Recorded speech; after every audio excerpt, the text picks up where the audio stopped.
دوستو السلام علیکم ورحمۃ اللہ تعالی وبرکاتہ۔ امید کرتا ہوں آپ سب خیریت سے ہوں گی۔ دوستو آج کی ویڈیو میں ہم بات کرنے والے ہیں قرآن کی کچھ نصیحتیں۔ چینل پر نئے ہیں تو چینل کو سبسکرائب کر لیں اور اس ویڈیو کو ایک لائک ضرور کر دیں۔ تو آئیے ویڈیو سٹارٹ کرتی ہیں۔ اللہ تعالیٰ قرآن شریف میں ارشاد فرماتا ہے، کامیاب وہ ہے جو آگ سے بچ کر جنت میں داخل ہو گیا۔ وہیں ایک دوسری جگہ اللہ تعالیٰ ارشاد فرماتا ہے، مسلمان بھائی ہیں تو اپنے دو بھائیوں میں صلح کراؤ، اگر جھگڑا ہو جائے اور اللہ سے ڈرتے رہو کہ تم پر رحمت ہو۔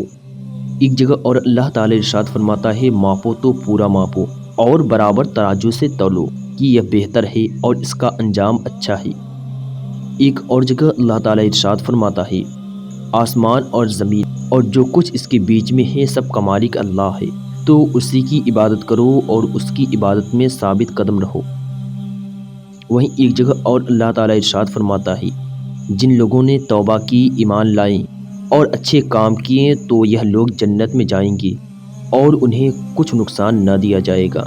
جب تمہیں کوئی کسی لفظ میں سلام کرے تو اس سے بہتر لفظ جواب میں کہو یا وہی کہہ دو۔ بے شک اللہ ہر چیز پر حساب لینے والا ہے، صرف اللہ ہی کی بندگی ہے اور کسی کی نہیں۔ وہ سب کو قیامت کے دن اکٹھا کرے گا جس میں کوئی شک نہیں۔ جو کوئی مسلمان کو جان بوجھ کر قتل کرے اس کا بدلہ جہنم ہے اور مدتوں اس میں رہی، اور اللہ نے اس پر غضب کیا، اس پر لعنت کی اور اس کے لیے بڑا عذاب تیار کیا۔ دوستو آج کی ویڈیو میں بس اتنا ہی، پھر ملتے ہیں کسی نئے ٹاپک کے ساتھ۔ تب تک کے لیے اللہ حافظ۔ اللہ آپ سب کا حافظ و نگہبان۔